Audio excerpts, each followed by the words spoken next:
안녕하세요. 깊이 있는 지식과 따뜻한 나눔이 함께하는 시간입니다. 오늘 우리는 믿음의 여정에서 마주하는 매우 중요한 질문, 바로 암과 사랑의 관계에 대해 이야기 나누려 합니다. 때로는 차갑게 느껴지는 지식이 어떻게 따뜻한 사랑으로 피어날 수 있을까요? 그리고 우리의 겸손은 그 안에서 어떤 역할을 할까요? 오늘의 이야기가 여러분의 마음에 하나님의 크신 은혜로 다가가기를 소망합니다. 만약 이 말씀이 여러분에게 감동과 깨달음을 준다면 주변의 다른 형제자매들에게도 이 은혜를 나눌 수 있도록 공유해 주세요. 여러분의 구독과 나눔은 이 채널이 계속해서 선한 메시지를 전파하는 데 큰 힘이 됩니다. 이 시간을 통해 우리 모두가 하나님의 음성을 듣고 그분의 사랑 안에서 더욱 굳건히 세워지기를 함께 기도하며 시작하겠습니다. 사랑의 하나님 아버지, 지금 이 자리에 모인 당신의 자녀들에게 성령의 지혜를 허락하여 주시옵소서. 우리의 굳은 마음을 부드럽게 하시고 닫힌 귀를 열어주시어 당신의 말씀을 온전히 깨닫고 삶으로 살아낼 힘을 주옵소서. 예수님의 이름으로 기도합니다. 아멘. 한 목사님의 이야기로 오늘 나눔을 시작해볼까 합니다. 그는 자신이 깊이 존경하는 다른 목사님과 한 콘퍼런스에 서게 되었습니다. 그는 마치 어린 소녀가 유명 가수의 콘서트에 온 것처럼 어쩔 줄 몰라 하며 긴장했다고 합니다. 점심시간이 되어 구내식당에서 함께 식사를 하게 되었는데 그는 존경하는 그 목사님이 무엇을 주문하는지 숨죽여 지켜보고 있었습니다. 그 목사님은 페퍼로니 피자를 주문했습니다. 사실 자기도 페퍼로니 피자가 너무나 먹고 싶었지만 차마 주문할 용기가 나지 않았습니다. 혹시 저분이 나를 보고 건강관리도 못하고 절제하지 못하는 사람이라고 판단하면 어떡하지? 그냥 샐러드를 시켜야 하나 하는 생각 때문이었습니다. 하지만 그가 피자를 맛있게 먹는 모습을 보고 목사님은 큰 깨달음을 얻었다고 합니다. 아, 페퍼로니 피자를 먹는 것도 하나님의 영광을 위해 할 수 있는 것이구나. 이처럼 때로 우리는 다른 사람의 시선, 특히 우리가 존경하는 사람 앞에서 스스로를 의식하고 작아지곤 합니다. 하지만 우리의 삶 전체가 하나님의 은혜 없이는 단 한순간도 설명될 수 없다는 사실을 기억해야 합니다. 우리의 구원을 한번 돌아보십시오. 과거에 우리가 저질렀던 부끄럽고 추악한 일들을 생각해 보십시오. 그럼에도 불구하고 하나님께서는 그런 우리를 사랑하셨고 그 죄의 구렁텅이에서 건져내셨으며 심지어 당신의 도구로 사용하기를 원하셨습니다. 이 모든 과정이 얼마나 놀랍고 신비로운지요. 오늘 저에게 주어진 주제는 깊이 생각하고 겸손함을 유지하라입니다. 이 주제를 받고 나서 저는 스스로에게 묻지 않을 수 없었습니다. 존 파이퍼 목사님 같은 분이 당신에게 겸손에 대해 강연해달라고 요청했을 때 어떻게 겸손을 유지할 수 있겠는가 하고 말입니다. 오늘 우리가 함께 묵상할 말씀은 고린도전서 8장 1절에서 3절입니다. 하나님의 말씀을 경외하는 마음으로 다 함께 자리에서 일어나 이 말씀을 듣겠습니다. 우상의 제물에 대하여는 우리가 다 지식이 있는 줄을 아나 지식은 교만하게 하며 사랑은 덕을 세우나니 만일 누구든지 무엇을 아는 줄로 생각하면 아직도 마땅히 알 것을 알지 못하는 것이요. 또 누구든지 하나님을 사랑하면 그 사람은 하나님도 알아주시느니라. 아멘. 자리에 앉아주십시오. 저는 이 주제와 본문 말씀을 받게 되어 참으로 기쁩니다. 왜냐하면 겸손함을 유지하는 것이 제 삶에 지대한 영향을 끼쳤기 때문입니다. 특히 이 말씀은 저의 이기적인 본성을 깨닫게 하고 제 행동을 바꾸는 계기가 되었습니다. 저는 아침에 눈을 뜨면 늘 내가 원하는 것은 무엇인가? 나는 무엇을 느끼는가? 다른 사람들이 나를 위해 무엇을 해주었으면 좋겠는가? 를 먼저 생각하는 경향이 있습니다. 하지만 오늘 본문은 사랑에 대해 말하고 있습니다. 저는 이 말씀을 통해 제가 얼마나 자주 눈앞의 사람을 사랑하지 않은 채 말을 내뱉었는지 깨닫고 깊이 회개했습니다. 그 사람을 사랑하는 것에 대해, 그 사람을 세워주는 것에 대해 생각하지 않고 그저 제 생각과 지식을 쏟아내기 바빴던 것입니다. 그 후 저는 이렇게 기도하기 시작했습니다. 하나님, 제가 만나는 모든 사람의 눈을 바라보며 진심으로 그들을 아끼고 사랑하게 하소서. 그들을 당신의 마음으로 품게 하소서. 제가 처음 컨퍼런스에서 설교를 시작했을 때의 일입니다. 함께 강사로 섰던 다른 분이 저에게 물었습니다. 설교를 준비할 때, 특히 청중 앞에 서기 전에 마음을 어떻게 준비하십니까? 저는 이렇게 대답했습니다. 저는 이 공간에 전능하시고 거룩하신 하나님께서 임재해 계신다고 상상합니다. 언젠가 제가 그분 앞에 서게 될 것이라는 사실을 기억하며 오직 하나님을 기쁘시게 하는 설교를 하고 싶다고 기도합니다. 다른 어떤 사람도 두려워하지 않고 주님께서 원하시는 말씀만을 담대하게 전할 수 있는 용기를 구합니다. 그러고 나서 저도 그에게 물었습니다. 당신은 어떻게 준비하시나요? 그의 대답은 저에게 신선한 충격을 주었습니다. 저는 무대 뒤에서 커튼 틈으로 청중들의 얼굴을 가만히 들여다봅니다. 그리고 하나님께 이렇게 기도하죠. 하나님, 저는 이 사람들을 진심으로 사랑합니다. 이들이 주님을 더 깊이 알게 되기를, 주님을 더 뜨겁게 사랑하게 되기를 원합니다. 그러니 이들을 가장 잘 사랑할 수 있는 말을 제게 허락해 주십시오. 때로는 그들의 얼굴을 봐도 아무런 사랑의 감정이 느껴지지 않을 때도 있습니다. 그럴 때면 이렇게 기도합니다. 하나님, 이들이 저의 형제자매라는 사실을 깨닫게 하시고 제 안에 이들을 사랑하는 마음을 부어주십시오. 저는 그때까지 단 한 번도 그런 생각을 해본 적이 없었습니다. 설교하는 법은 배웠지만 눈앞의 청중을 진심으로 사랑해야 한다는 가르침은 받은 적이 없었던 것입니다. 방황하기 쉬운 제 본성을 알기에 저는 제 성경책에 설교 전에 스스로에게 묻는 7가지 질문을 적어두었습니다. 긴장감이 밀려올 때면 저는 제 자신을 돌아봅니다. 내가 지금 긴장하는 이유는 아마도 내 안에 죄가 있기 때문일 것이다. 하나님보다 사람을 더 의식하고 누군가에게 인정받고 싶어 하기 때문일 것이다. 청중을 사랑해서가 아니라 그들이 나를 사랑해주고 좋아해주길 바라기 때문일 것이다. 제 모교에서 열린 첫 컨퍼런스에서 설교할 때였습니다. 제 스승이신 존 맥아더 목사님과 모든 교수님들 앞에서 시편 139편을 설교하게 되었습니다. 저는 설교 내내 극심한 긴장감에 시달렸습니다. 농담을 할 때마다, 히브리어 원어를 언급할 때마다 저도 모르게 목사님의 눈치를 살폈습니다. 설교를 마치고 아내와 함께 차를 타고 집으로 돌아오는 길이었습니다. 아내가 저를 쳐다보며 말했습니다. 오늘 도대체 어떻게 된 거예요? 전혀 당신답지 않았어요.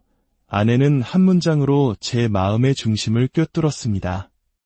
하나님의 임재에 대해 설교하면서 존 맥아더의 임재를 의식하고 있었군요. 저는 변명하듯 말했습니다.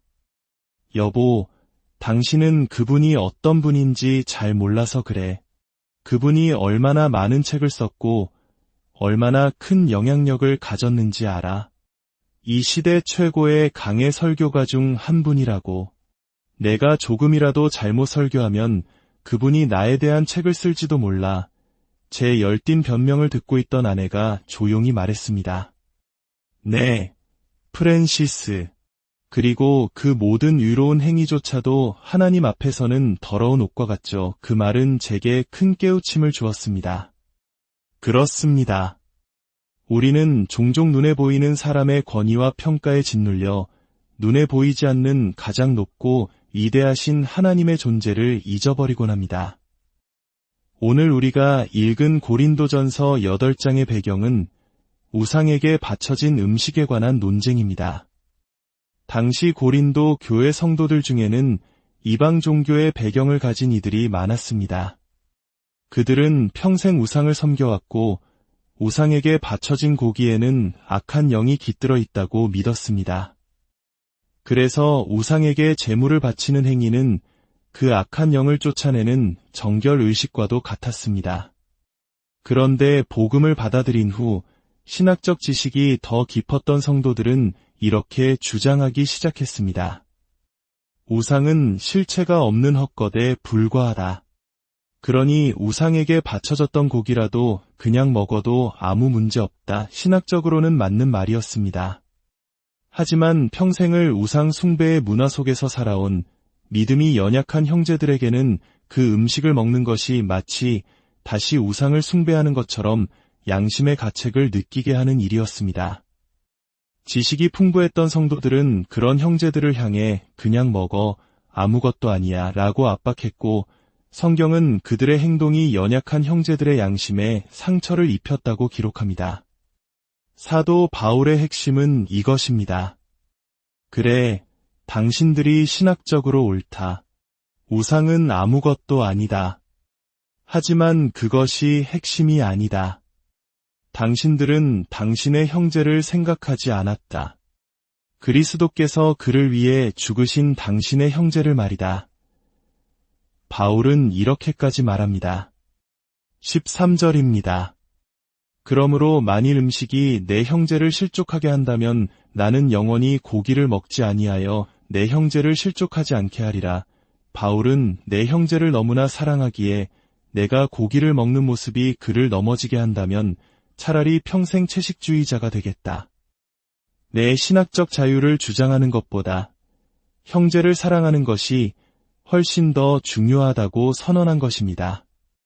더 나아가 12절에서는 이렇게 경고합니다. 이같이 너희가 형제에게 죄를 지어 그 약한 양심을 상하게 하는 것이 곧 그리스도께 죄를 짓는 것이니라. 형제의 약한 양심을 상하게 하는 것은 단순히 그 형제에게 잘못하는 것을 넘어 그를 위해 십자가에 달리신 예수 그리스도께 직접 죄를 짓는 것과 같다는 무서운 말씀입니다. 사도 바울의 위대함은 그의 깊은 신학적 지식에만 있는 것이 아닙니다. 저는 그가 가진 사람에 대한 뜨거운 사랑을 더욱 존경합니다. 그의 서신서 곳곳에서 우리는 사람들을 향한 그의 열정과 애끓는 마음을 느낄 수 있습니다. 로마서 9장에서 그는 충격적인 고백을 합니다. 내가 그리스도 안에서 참말을 하고 거짓말을 아니하노라. 나에게 큰 근심이 있는 것과 마음에 그치지 않는 고통이 있는 것을 내 양심이 성령 안에서 나와 더불어 증언하노니 나의 형제 곧 고륙의 친척을 위하여 내 자신이 저주를 받아 그리스도에게서 끊어질지라도 원하는 바로라. 이 구절을 읽을 때마다 저는 압도당합니다. 내 동족이 구원받을 수만 있다면 차라리 내가 저주를 받아 그리스도에게서 끊어지고 싶다. 이 얼마나 엄청난 사랑의 고백입니까? 이것은 단순한 수사적 표현이 아닙니다. 바울은 사람들이 자신의 고백을 믿지 않을 것을 알았기에 내가 참말을 하고 거짓말을 아니하노라 라고 성령 안에서 맹세까지 합니다. 그의 삶을 보십시오. 그는 복음을 전하기 위해 온갖 박해와 고난을 기꺼이 감수했습니다. 그의 삶 자체가 이 고백이 진실임을 증명합니다. 그에게는 잃어버린 영혼들을 향한 그치지 않는 고통이 있었습니다. 이 자리에 계신 여러분 중에는 성경에 대해 깊이 연구하고 열심히 생각하는 분들이 많을 것입니다. 그것은 참으로 귀한 일입니다. 하지만 오늘 밤 저는 여러분에게 도전하고 싶습니다. 여러분은 사람에 대해 특히 잃어버린 영혼들에 대해 얼마나 열심히 생각하고 계십니까? 여러분은 마지막으로 잃어버린 영혼을 위해 눈물 흘려본 적이 언제입니까? 제가 고등학생 때 처음 그리스도인이 되었을 때 저는 예수님을 모르는 제 친구들을 이전과는 완전히 다른 눈으로 보게 되었습니다. 그들을 향한 슬픔과 그치지 않는 고통이 저를 사로잡았습니다. 저는 친구들에게 복음을 전하기 위해 수업을 빼먹기도 했습니다. 졸업 앨범을 받았을 때 곧 졸업해서 다시는 못 볼 선배들의 얼굴을 보며 마음이 조급해졌습니다. 저는 제가 아는 모든 선배에게 전화를 걸어 이렇게 말했습니다. 내 인생에서 가장 이상한 전화일 거야. 하지만 너의 삶을 바꾼 무언가에 대해 꼭 이야기해주고 싶어 식당에서 아르바이트를 할 때였습니다. 동료들과 정말 친하게 지냈습니다. 매일 밤 그들은 술집으로 향했고 술에 취한 그들을 집에 데려다주는 것은 늘 저의 몫이었습니다. 어느 날 놀이공원에서 정말 즐거운 시간을 보내고 집으로 돌아오는 차 안에서 저는 걷잡을 수 없는 눈물을 쏟았습니다. 하나님, 제가 너무나 사랑하는 이 친구들을 이대로 지옥에 가게 내버려 두실 건가요? 의인의 간구는 역사하는 힘이 크다고 하셨잖아요. 제 삶에서 모든 죄를 없애고 유롭게 살기 원하오니 제 기도를 들어주시고 이들을 구원해주세요. 제 삶에서 가장 고통스러웠던 순간은 할머니의 임종을 지킬 때였습니다.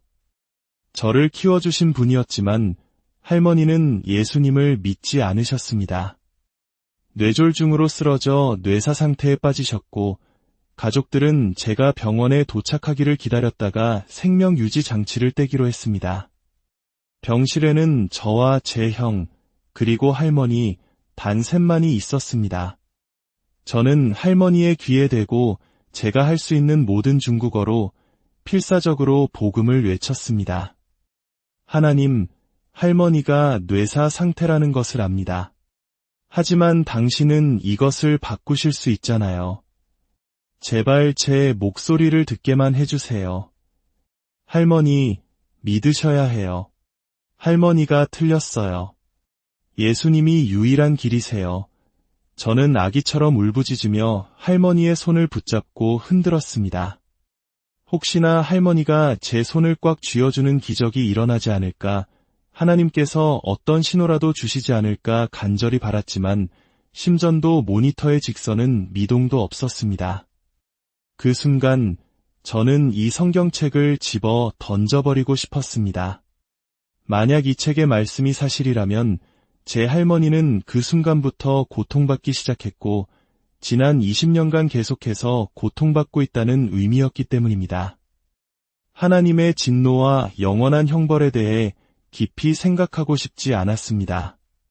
하지만 바로 그 고통과 아픔이 우리를 움직이게 하는 동기가 됩니다. 그 그치지 않는 고통이 사도 바울로 하여금 행동하게 만들었습니다. 그때 주님을 떠나 있던 제 형이 그 모습을 곁에서 지켜보고 있었습니다. 저는 형을 붙잡고 말했습니다. 형, 나는 형이 절대로 할머니처럼 이런 모습으로 병실에 누워있는 걸 보고 싶지 않아.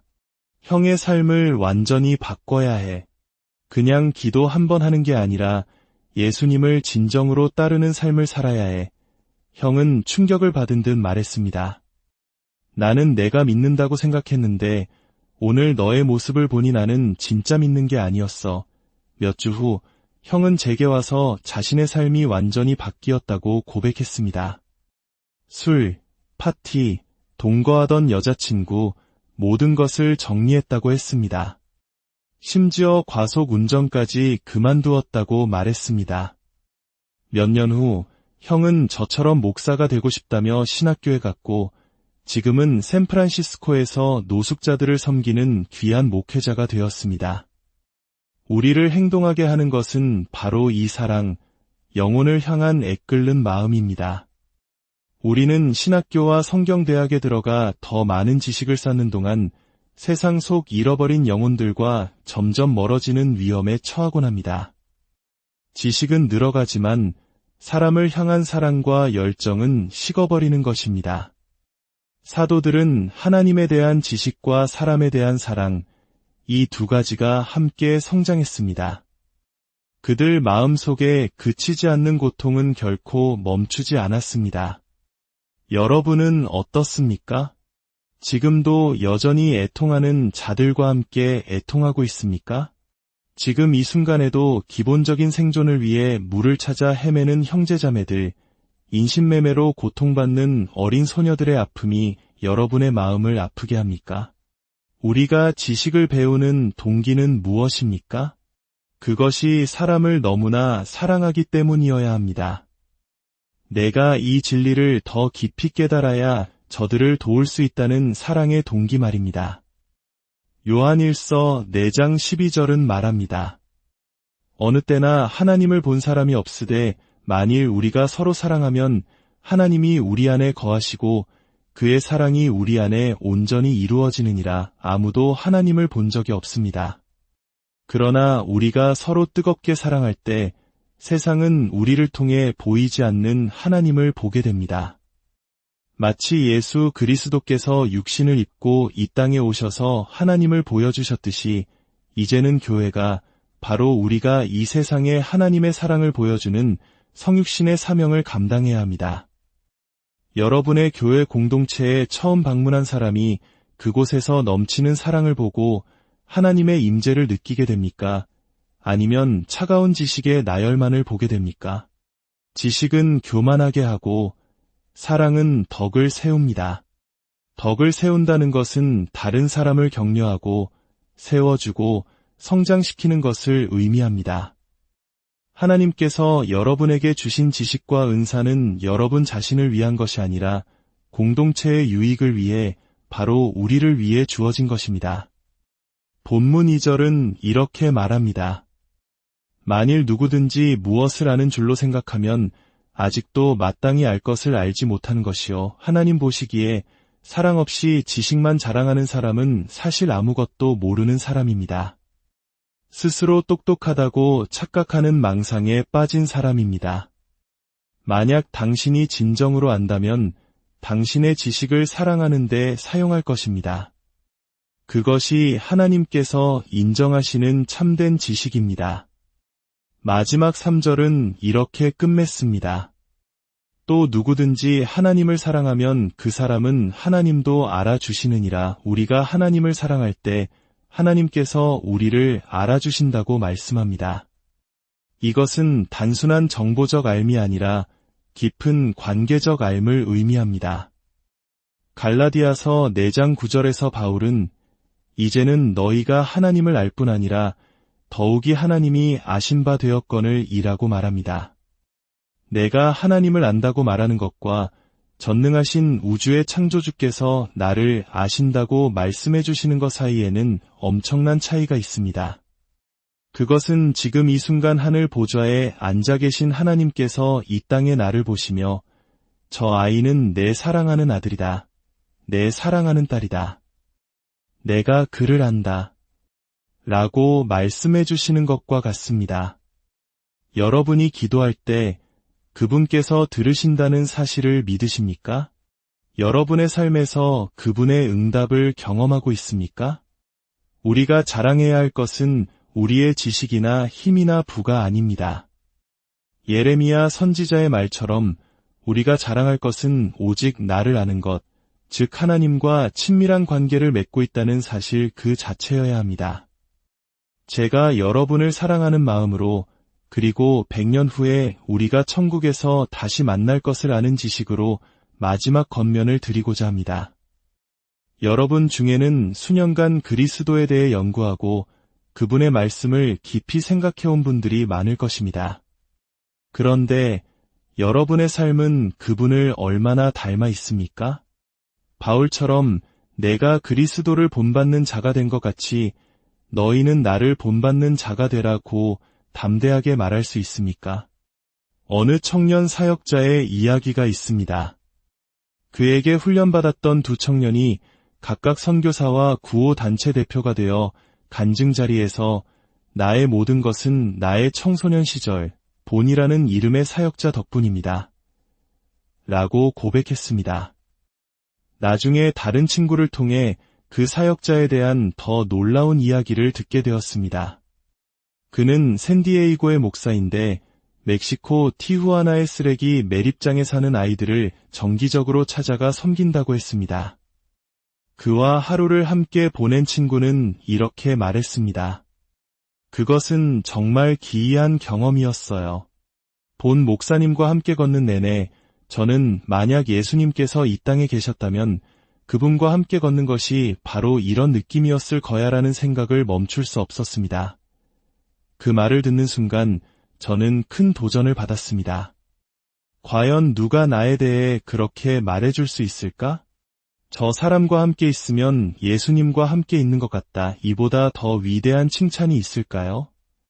우리가 그리스도에 대한 모든 지식을 쌓는 궁극적인 목표는 그분을 더 닮아가는 것이어야 합니다. 세상에서 가장 뛰어난 설교자, 가장 똑똑한 신학자가 되는 것이 우리의 목표가 되어서는 안 됩니다. 우리의 목표는 사람들이 우리를 보고 저 사람은 정말 예수님을 닮았어라고 말하게 하는 것입니다. 우리가 가진 지식이 우리를 교만하게 만들어 다른 형제를 무너뜨리는데 사용되지 않기를 바랍니다. 오히려 그 지식이 우리의 형제자매들을 사랑하고 세워주는 도구가 되기를 기도합니다. 우리의 삶이, 우리의 사랑이 세상 사람들이 보이지 않는 하나님을 볼 수 있는 창이 되기를 소망합니다. 아버지 하나님, 우리에게 지식과 사랑의 균형을 허락하여 주시옵소서. 우리가 아는 것으로 교만해지지 않게 하시고 그 알을 사용하여 서로를 뜨겁게 사랑하고 세워주게 하옵소서. 우리 각 사람이 날마다 예수 그리스도의 형상을 닮아가게 하시고 우리의 삶을 통해 세상이 그리스도를 보고 하나님을 알게 되는 놀라운 역사가 일어나게 하옵소서. 이 말씀을 듣는 모든 당신의 자녀들을 축복하여 주시고 그들의 삶 가운데 사랑의 열매가 풍성히 맺히게 하여 주시옵소서. 예수님의